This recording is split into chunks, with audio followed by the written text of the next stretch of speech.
Hello, and welcome to the Smart Injury Doctors Podcast, the injury market's top program for doctors, lawyers, and insurers who want to gain greater insight on how to improve patient recovery results and deliver better services in the U.S. injury market. Please welcome your host, Dr. Jeffrey Allen Kronk.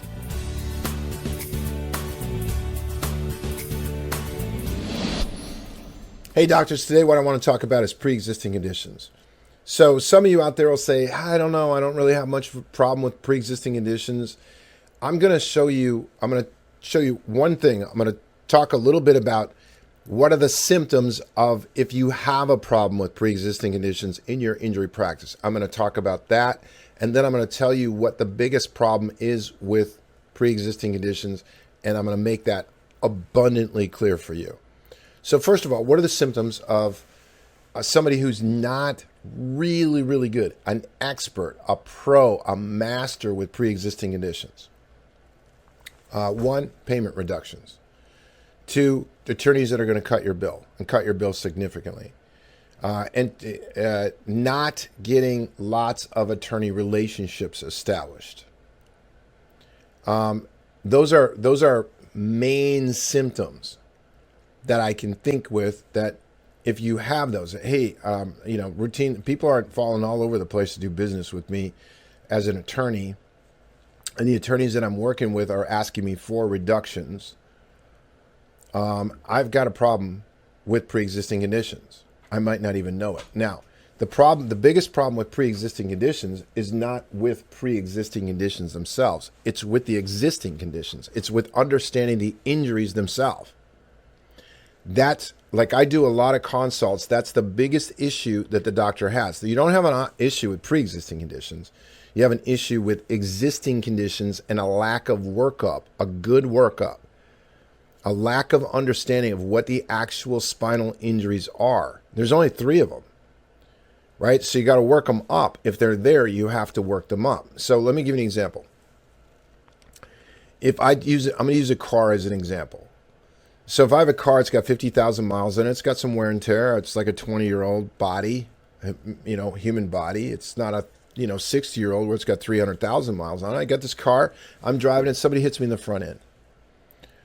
Right? They hit me in the front end. They damage my light. They damage my front bumper. They damage my side panel on the front. They don't damage my hood. They don't damage my windshield. They don't damage my door. That's what they damaged. Do I have an injury to the car? Yes, I do. Okay, good. Do I have a picture of that? Yes, I do. Okay, now, I'm a little bit slow getting the car into the shop. They scheduled it. It's 2 weeks out. Guess what? A week later, I don't have it at the shop. A week later, somebody hits me in the same damn front end. Now, they worsen my bumper. They worsen my headlight. They push it even farther in. They worsen the side panel. They now damage my hood. They damage my windshield, and they damage my door. Okay, does anybody have a problem with, what's from the first accident and what's from the second accident? Got pictures of both. No, nobody will have a problem with that at all. Right? Now, when we take what's called an active pre-existing condition, an active pre-existing condition is a condition that's actively been damaged and it's in the process of being fixed. That's called an active pre-existing condition. A dormant pre-existing condition is just that.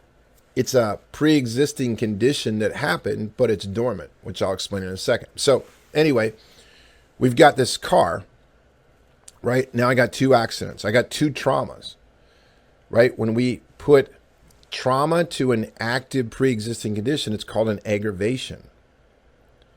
Now, what about the hood, the windshield, and the door? Those are new injuries. They're not caused by any pre-existing condition. They're brand new injuries in the second accident. Now, hopefully that is abundantly easy for you to see. But guess what? In order for you to not have a problem with pre-existing conditions, you have to fully understand and document and know the injuries to the car in the first accident and in the second accident. It's just that easy. And it's no harder. The only reason why it's hard to the spine is because you won't have a great grasp and a routine operation of knowing the injuries that you can have to the spine and then working them up with imaging. Because just like the Polaroid picture with the car, I got a Polaroid picture, I got a picture of the car. First accident, I got a picture of the car with second accident. Shows what the first one was, shows what the second one was. Really easy to see what happened. Hey, I got new trauma, I got new injury, and I've also got worsening of the old active pre-existing condition called an aggravation. Super, super simple. All right? Workups to the spine are just as simple. Workups to the spine are just as simple. Now, what you can't do, though, is you have to understand the injuries themselves. Exactly what I said. Now, I'm going to use one other piece here. You can call a neck. You can call it a cervical spine. It's a big portion of the spine. Just like you can say there's a thing called a lower extremity. And actually, in your lower extremity, you have one less joint than you do in your cervical spine or in your neck.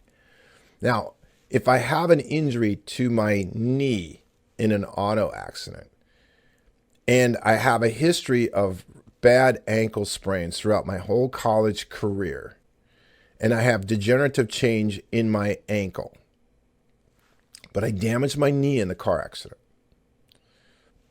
Okay. I could say I have a lower extremity injury, and somebody else could say that's all caused from the degenerative change in your lower extremity.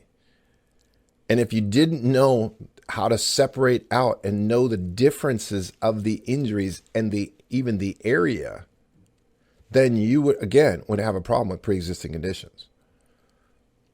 I hope this makes sense to you. If not, I'm going to give you a resource where I train visually. So I show you pictures in a Zoom call that I did.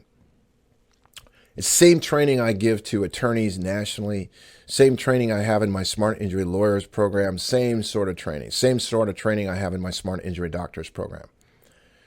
So I'll give you that resource at the end.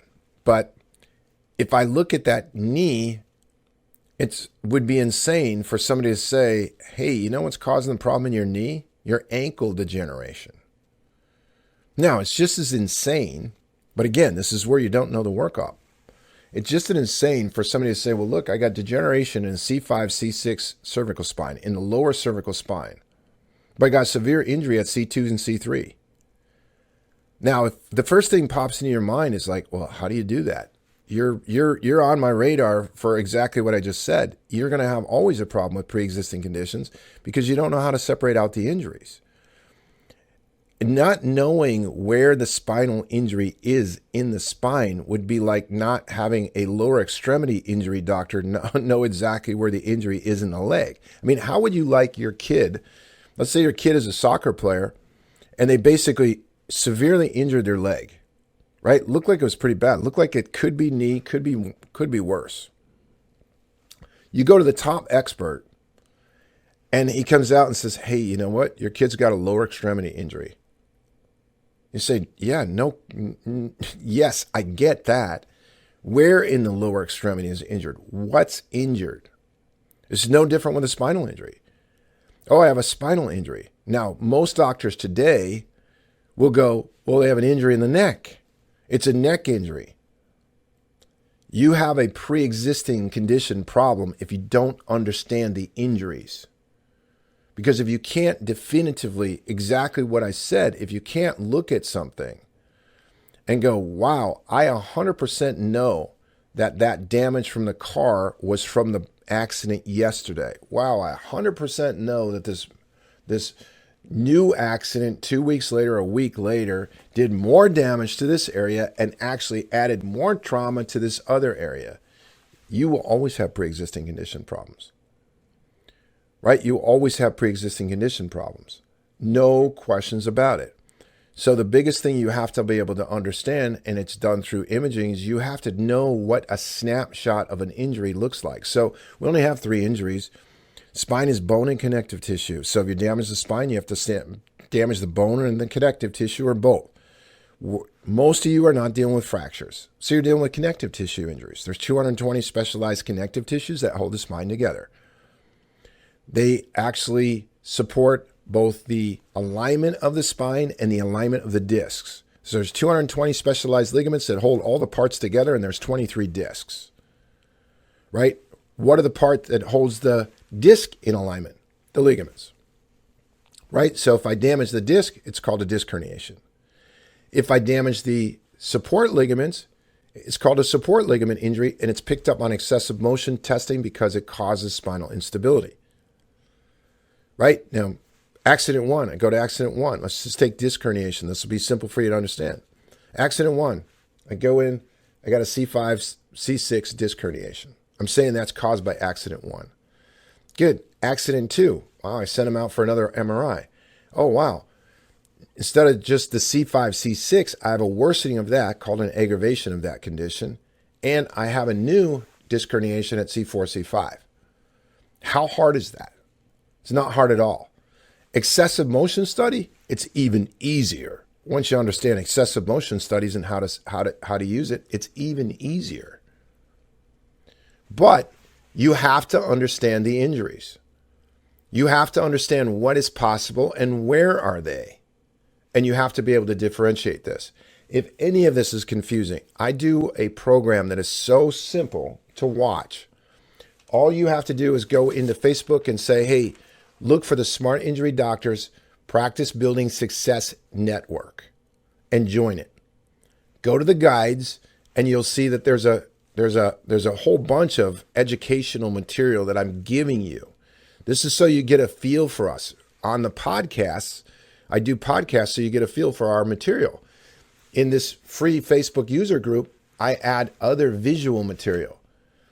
Because what we do is I want you to get a feel for who we are and what we are, because that represents what we can do for you and with you in our Smart Injury Doctors program, or if you're an attorney listening to this program, our Smart Injury Lawyers program. So doctors, on each podcast, I just take a topic, do a little bit of a riff on it. Hopefully you got something out of this today. And so if you have any questions on our Smart Injury Doctors program, call us at 800-940-6513 or look us up at www.smartinjurydoctors.com. If you're a lawyer, smartinjurylawyers.com. Doctors, as always, short riff on a topic. I hope you got something out of this today, and I look forward to seeing you on the next podcast. You've been listening to the Smart Injury Doctors Podcast, the #1 audio production show for professionals in the U.S. injury market that want to deliver better injury services to the patients, clients, or insureds they serve. If you like what you heard today, please leave us a review and don't forget to join us on our next program.